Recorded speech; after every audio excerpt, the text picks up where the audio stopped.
Shalom.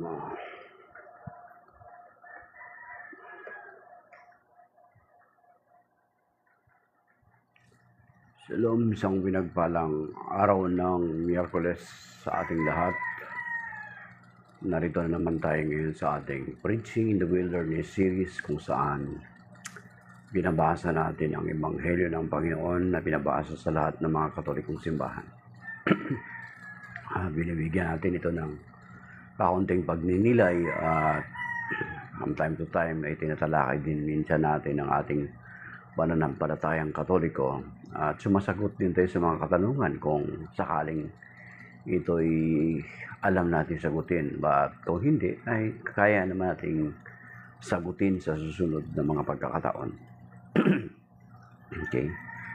Binabati natin yung mga malimit nating sumusuporta sa atin. Sina Brother Romy Nunez, si Iglesia Catholic, si Mr. Faith, si Pablo, at iba pa nating mga kaibigan, maging mga supporter natin sa Facebook. Si Ate Abby, at si Ate Nieben, at iba pa dyan na silently supporting us. So, nawa ang pagpapala ng Panginoon ay sumatin. Bigyan niya tayo ng kalusugan, ng kalakasan. Iligtas nawa niya tayo sa mabigat na mga pagsubok at sa mga malulubhang karamdaman. Pinapanalangin din natin ang comfort at blessing ng Panginoon sa mga nasalanta ng mga sakuna o anumang kalamidad, lalo na sa Cebu, mga kapatid, at yung mga presently lang na salanta rin ng lindol, bagyo o anumang mga kalamidad. Patuloy nawa ang Panginoon mangusap sa bawat isa at malaman natin at magkaroon tayo ng mga specific actions na kailangan natin gawin sa susunod na mga pagkakataon. And we are also claiming the word of the Lord in 2 Corinthians chapter 10 verses 4 to 5. That the weapon of our warfare are not of flesh, but are enormously capable of destroying fortresses. We destroy arguments and every pretension, raising itself against the knowledge of God, taking every thought captive in obedience to Christ. So yan mga kapatid. In the Gospel of the day, he is taken from the Gospel according to St. Luke, chapter 14, verses 25 to 33. Glory to you, Lord.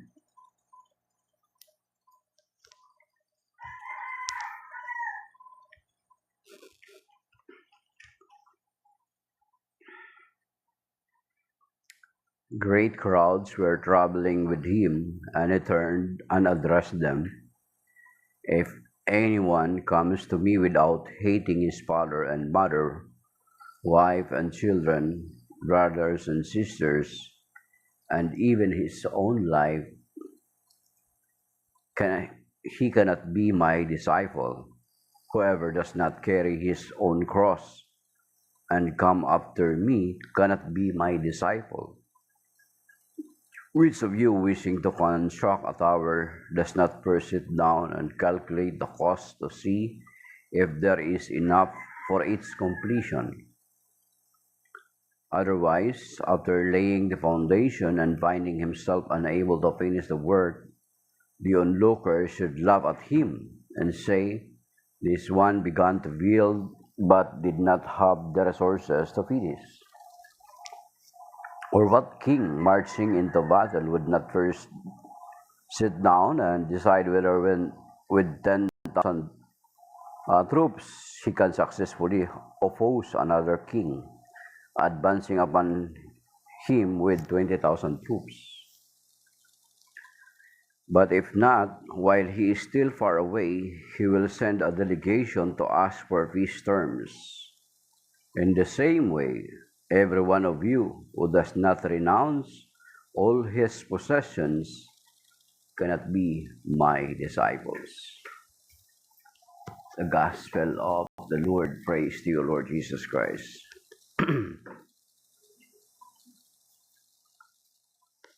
So, kung titingnan natin mga kapatid, ang Ebanghelyo ngayon, ang pinakatema niya ay patungkol sa pagsunod sa ating Panginoong Hesukristo. Stop. At makikita natin dito na sinasabi ng Panginoon, sabi rito sa translation na sinabi, ang ginamit dito ay sabi rito. So verse 27, Luke chapter 14 verse 27. Whoever does not carry his own cross and come after me cannot be my disciple. Dito sa verse 26, sabi niya, if anyone comes to me without hating his father and mother, wife and children, brothers and sisters, and even his own life, he cannot be my disciples. Yung term na ginamit dito sa translation ng New American Bible is hating, or sa ibang salita is denounce or deny.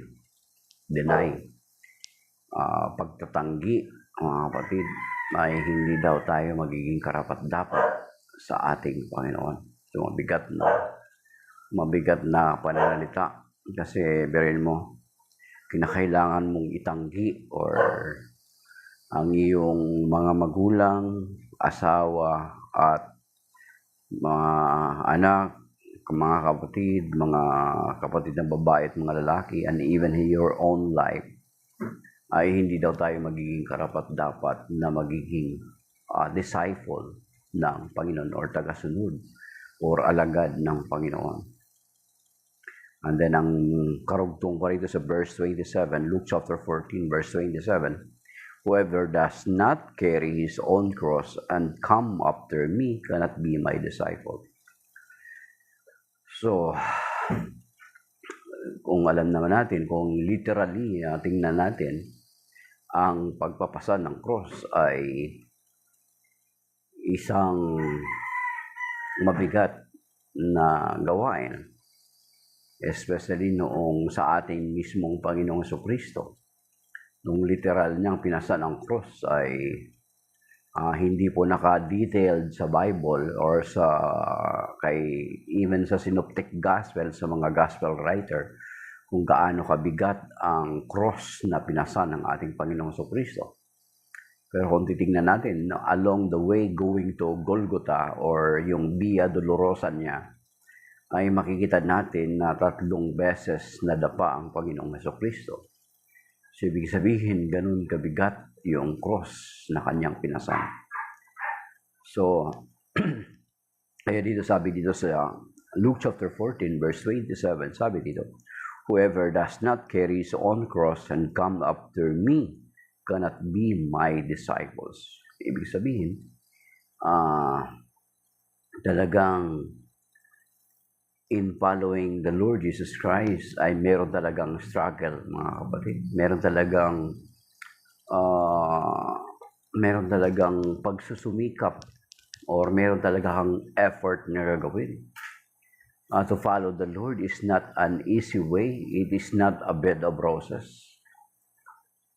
Diba? So, kung makikita natin na kahit sa una niyang mga alagad, lahat ng kanyang mga alagad, maliban kay San Juan, ay lahat po ay namatay sa persecution or sa mabibigat na kamatayan. Lahat po sila. Except kay Saint John, though according sa Catholic tradition, si Saint John the Beloved daw po, mga kapatid, was tried also to be killed. He was tried to be killed, but hindi po siya namatay. Kaya ang ginawa sa kanya ay in-exile siya sa island of Patmos, kung saan doon sa island of Patmos ay natanggap niya ang revelation mula sa ating Panginoon. Kaya naisulat yung Book of Revelation because of Saint John. So lahat po ng mga alagad, mga kapatid, all of them died sa mga matitinding kamatayan. So, Ah, kaya to follow the Lord, even in our times, ay hindi po ito isang madaling bagay. Kasi kung babasahin natin, sabi ng Panginoon Diyos sa Matthew chapter 7 verse 13 na sabi dito, enter through a narrow road. When following the Lord is we are entering into a narrow road. Di ba? So, yung ibig sabihin, maliit na daan, makipot na pintuan. Di ba? Makipot na pintuan. Sabi dito sa Matthew chapter 7 verse 13. Sabi dito, enter through the narrow gate. Yan, for the gate is wide and the road broad that leads to destruction, and those who enter through it are many. So, to follow the Lord is not a broad road, it is a narrow road, mga kapatid. Kaya nga ko yung isang kwento, kung naalala niyo sa Matthew chapter 19, yung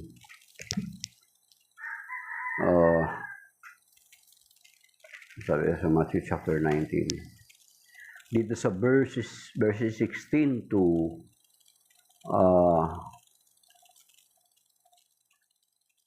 30, na nung binanggit ng Panginoon yung patungkol sa it is better for a camel to pass through a narrow gate, through an eye of a needle, than for a rich man to enter the kingdom of heaven. Di ba? Sabi ng Panginoon doon, mas madali pa raw sa isang kamilyo ang makapasok sa butas ng karayom kaysa pasakop sa paghahari ng Diyos ang isang mayaman. So, ibig sabihin, there is a struggle, mga kapatid. At yung tinutukoy na eye of a needle ay sa Israel ay isa yung maliit na gate na kapag hapon ang malaking gate isasara ng tagabantay ng gate. So ang mga merchants na may daladalang mga kamelyo ay for them to enter on that eye of a needle or a small gate, they need to unload yung mga karga-karga nila sa kamelyo. Then isa-isa nilang ipasok yung mga karga nila. Then payuyukuin nila yung kanilang kamelyo doon sa narrow gate na yon, sa eye of a needle na maliit na gate na yon. Na kapatid. Ibig sabihin, ganun kahirap. It's not an easy way, mga kapatid. Kaya nga kung babasahin natin doon sa kung ang Biblia ninyo ay Katolikong Biblia, yung kumpletong Bible ang Biblia ninyo, kung kumpletong Biblia ang Biblia ninyo, doon sa Sirach, mga kapatid, ay makikita natin doon sa chapter 2. Okay? Dito sa Sirach, buksan nyo po sa Bible nyo kung ang Bible nyo ay kumpleto. Makikita nyo po dyan, mga kapatid. Maliban kung yung Biblia nyo ay Protestante Bible, ay wala po ito. Okay?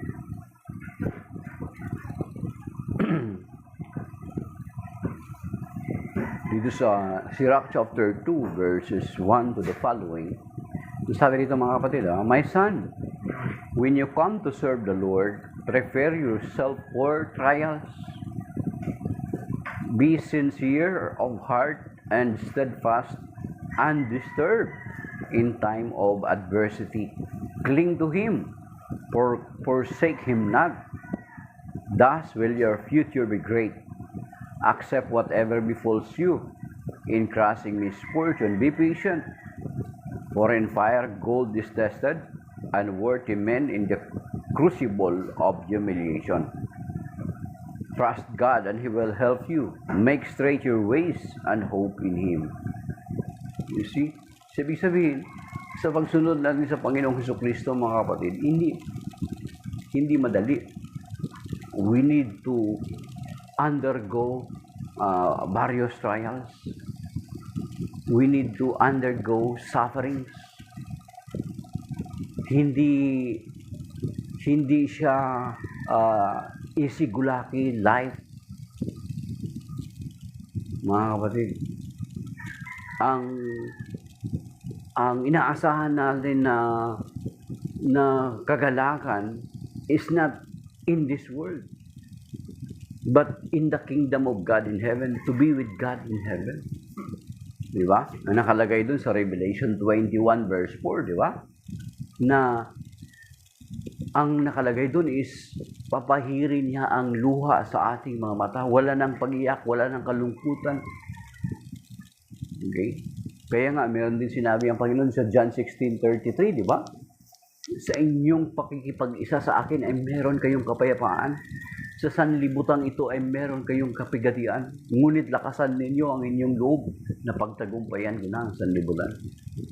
You see? So, ibig sabihin, there is this suffering, there is this grief, there is this worry in this world. Pero sa ating pakikipag-isa sa Kanya ay meron tayong kagalakan, meron tayong kapayapaan. Okay. Ganun mga kapatid. Yan din yung sinasabi sa James chapter 1, di ba? Na sinasabi dito sa James chapter 1, oh. Tsaka doon sa 1 Corinthians chapter 10 verse 13, mga kapatid. Na meron talaga sa pagsulod natin sa Panginoong Kristo ay daranas talaga tayo ng mga pagsubok. At hindi totoo yung mga sinasabi ng iba na kung susunod na tayo sa Panginoon, wala daw mga magiging maayos daw, smooth daw yung buhay natin. Okay? Sabi dito sa James chapter 1 verse 12, sabi dito, blessed is the man who perseveres in temptation, for when he has been proved, he will receive the crown of life that he promised to those who love him. Okay? Yan sinasabi mga kapatid. Na mapalad na mga taong nagtatyaga sa panahon ng mga pagsubok. Okay? For when he has been proved, he will receive the crown of life that he promised to those who love him. Okay? Kaya meron din dito sa 1 Peter chapter 1 verse 6 and 7. Nasabi nito mga kapatid, ha? Okay. Ibig sabihin sa pagsunod natin sa Panginoon, hindi totoo yun na magiging smooth lang ang ating buhay. Maraming mga pagsubok na darating sa atin. Pero itong sinasabi, mga kapatid. Sa 1 Peter chapter 1 verse 6 and 7, sabi, in this you rejoice, although now for a little while, you may have to suffer through various trials. Okay? Magsasuffer kayong various trials, mga kapatid. So that the genuineness of your faith, more precious than gold that is perishable, even though tested by fire, may prove to be praised for praise and glory, honor, at the revelation of Jesus Christ. So you see, ang ginto daw, bagamat sa maiksing panahon, ay daranas tayo ng mga suffering through various trials upang ang katulad ng sa ginto na kung paano ang ginto ay na-purify sa apoy at makita yung totoong kanyang kinang after it was been purified in fire. So the same with our faith, the same with as we serve the Lord. Hindi yun madali, mga kapatid. Okay? Hindi madali. So yun sinasabi ng Panginoon yun sa Ebanghelyo. Dito sa Luke chapter 12. Ang sabi pa nga na Luke chapter 14. Okay, chapter 14, verses ah, 25 to 33. Okay, na whoever does not carry his own cross and come after me cannot be my disciple. So, ibig sabihin, may suffering talaga cross. Meron talagang pagpapasan ng cross. Meron talagang sakripisyo, mga kapatid. Di ba? May mga sakripisyo talaga. Hindi siya madali sa pagsunod sa Panginoong Jesucristo. Kasi kung madali lang ang pagsunod sa Panginoong Jesucristo, baka na sobrang dami na sumusunod sa Panginoong Jesucristo. Di ba? Pero kung makikita natin na diyan natin makikita yung pinakatotoong intentions natin kung sa pagsunod natin na may mga pagsubok. Diyan natin makikita. Di ba? Diyan natin makikita kung talagang totoo yung pagsunod natin sa Panginoong Jesucristo. Kasi kung walang mga pagsubok, wala kang mga suffering or mga hardship na maranasan sa pagsunod sa Panginoong Jesucristo, is baka hindi talaga totoo yung pagmamahal mo sa Panginoong Jesucristo. Di ba? Mapapatunayan mo lamang, di ba, katulad ng lagi nating hinalimbawa, mapapatunayan mo lamang at makikilala mo lamang yung totoo mong kaibigan sa panahon na nasa kagipitan ka. Di ba? The same with us. Makikilala natin ang ating sarili na totoo tayong nagmamahal sa Panginoon despite there are so many trials and sufferings sa pagsunod natin sa Kanya, mga kapatid. Okay. At dito sa verse 33, in the same way, every one of you who does not renounce all his possessions cannot be my disciples.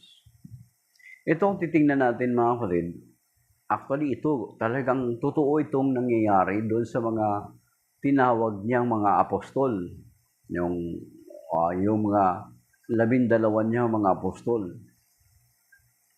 Sapagkat kung titingnan natin, sina San Pedro, Santiago at Juan, nung tinawag sila ng Panginoon, ay talagang iniwan nila ang kanilang gawain at sumunod sa Panginoong Jesucristo, mga kapatid. So, sa ating pagsunod sa Panginoong Jesucristo, hindi pwede na sa pagsunod natin sa Kanya, hindi pwede na sa ating personal, sa atin ay na hindi naman tayo tinatawag na full-time, in a full-time ministry na pagsunod sa Panginoon Jesucristo katulad ng mga pare. Of course, kung titingnan natin sa katulad sa mga pare, sa atin sa mga pare, ay talagang itong mga bagay nito ay talagang nasusunod nila. Lalo na kapag yung mga religious, mga kapatid, yung mga religious na mga pare, meron silang tinatawag na vow of poverty, chastity, and obedience. Talagang iwan nila lahat na meron sila, mga magulang nila. O, meron mo, hindi sila mag-aasawa, alang-alang sa Panginoon. Kaya yung sinasabi ng Panginoon sa Matthew 19 verse 12. Kaya hindi sila nag-aasawa. Itatakwil nila yung para sa kanila.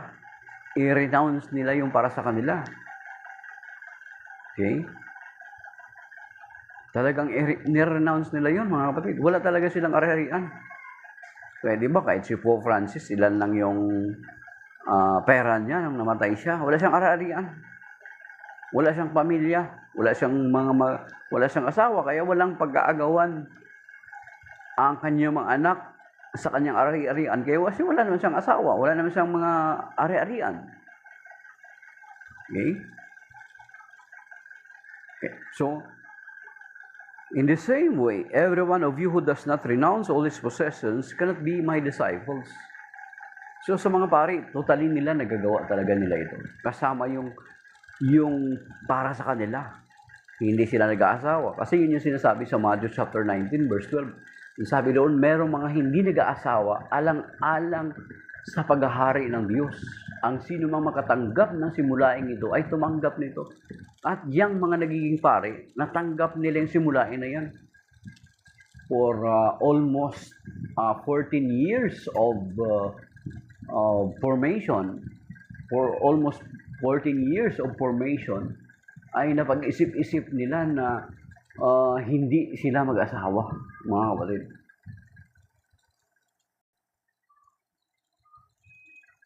Lance Santos.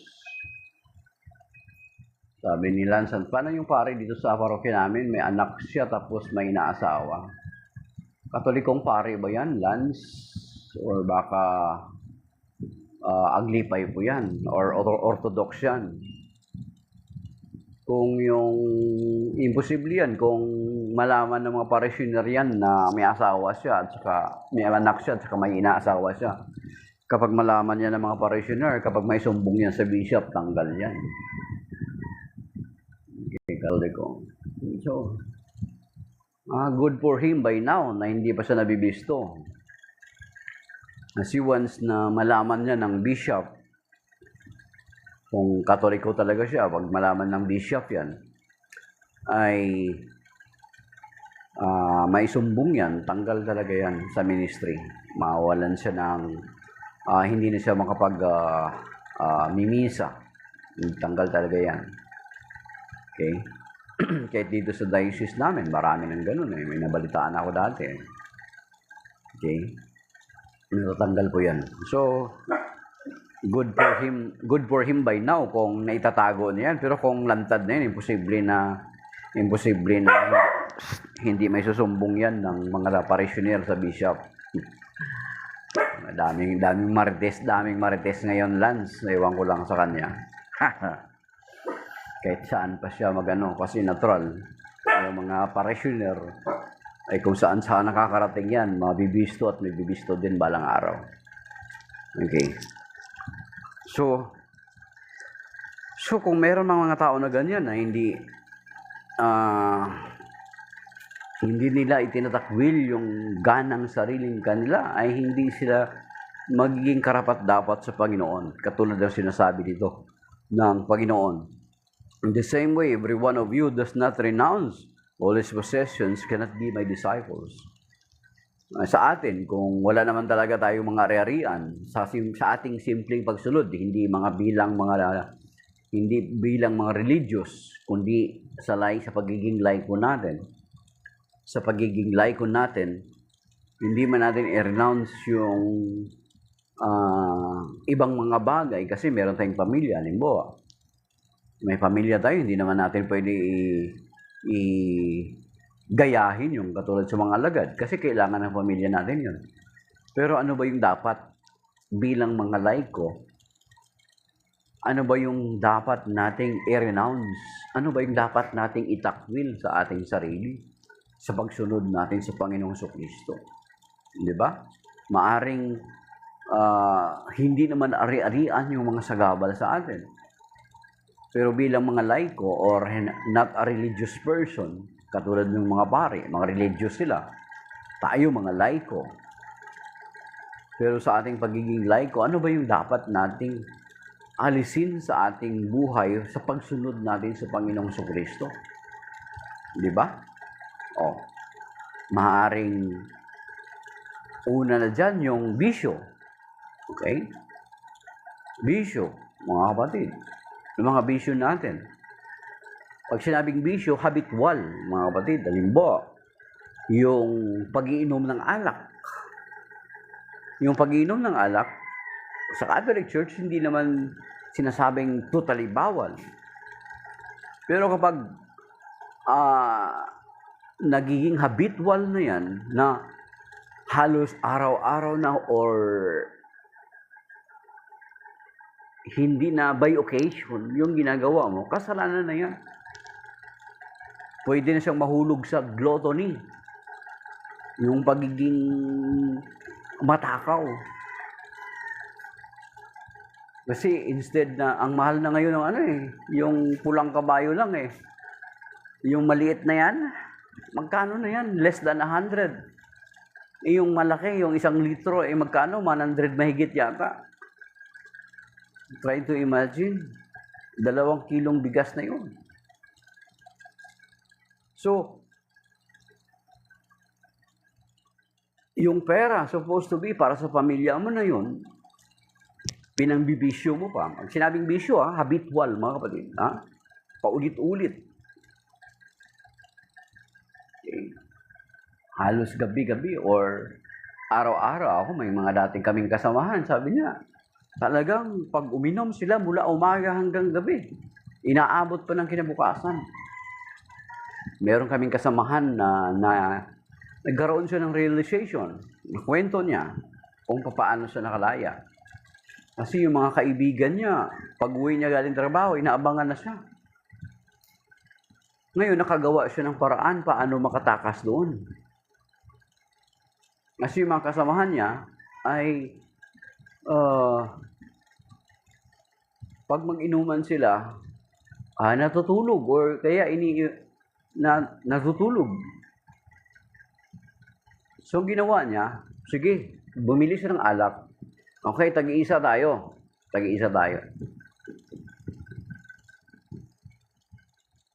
Kailangan maubos natin yan. Kung hindi natin maubos, sa sunod, ayoko na. Ayun.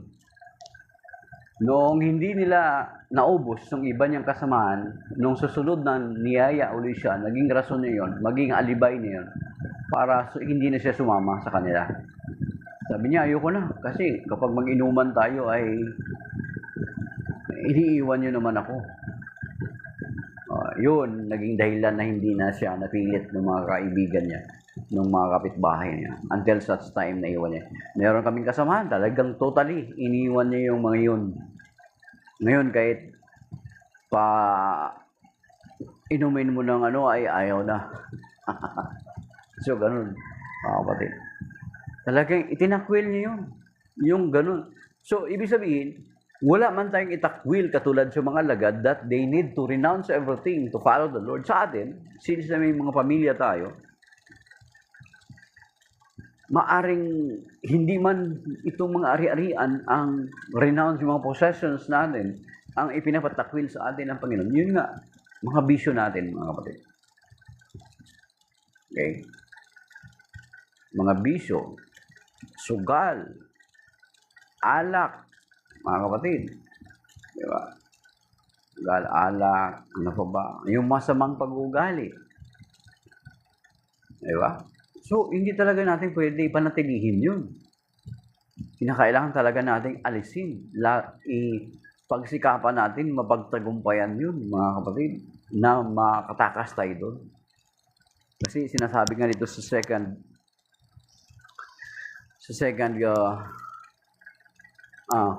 Corinthians chapter 5 verse 17 na kapag nakikipag-isa tayo sa Panginoong Kristo, yung sinasabi dito sa 2 Corinthians chapter 5 verse 17, therefore if anyone be in Christ, he is a new creature. He is a new creation. Old things are passed away, behold, all things become new.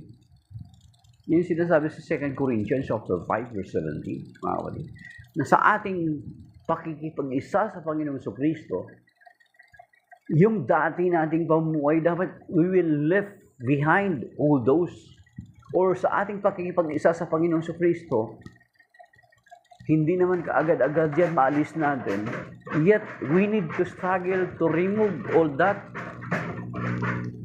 Kasi yung ating pagkaisahan ay banal. Kailangan naman na banal ang Panginoong Kristo, tayo hindi banal. Hindi pwede. We need to be holy. Kasi yun yung sabi ng Panginoon. Di ba? Dito sa 1 Peter chapter 1. Okay. Again, sabi dito sa 1 Peter chapter 1, verses so ibig sabihin, kailangan natin talagang, ano yun mga kapatid? 1 Peter chapter 1 verse 14 to the following verses, sabi niya, like obedient children, do not act in compliance with the desires of your former ignorance, but as he who called you is holy, be holy yourselves in every aspect of your conduct. For it is written, be holy, because I am holy. You see?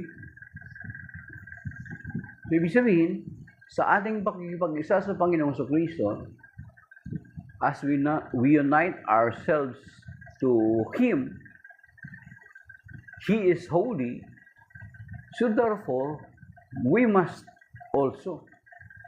Tayo rin dapat, mga kapatid. Hindi pwede na nakikipag-isa na tayo sa Panginoong Kristo na ganun pa rin tayo, wala pa rin pagbabago. Hindi natin nasusunod yung sinasabi sa 2 Corinthians chapter 5 verse 17. At itong sinasabi dito sa 1 Peter chapter 1 verses 14 to 16, mga kapatid. Okay.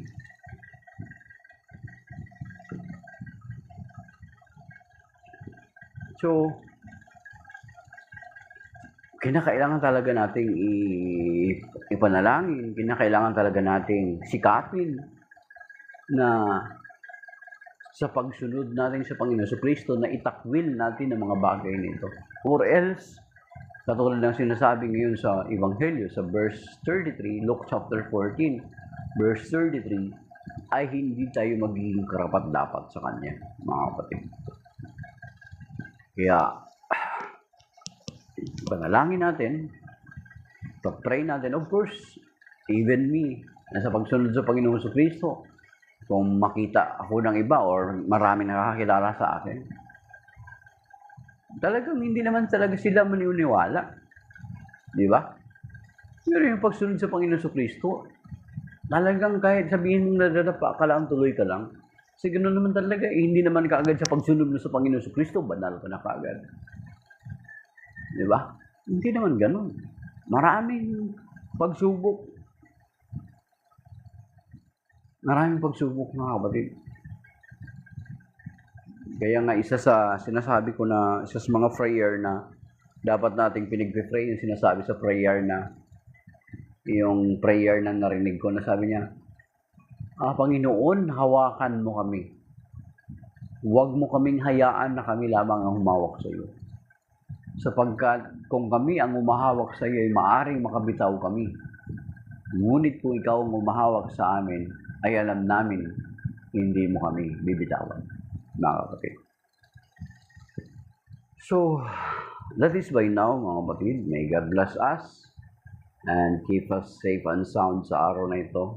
And I pray na maging maayos itong weekend na ito, na maging maligtas nawa.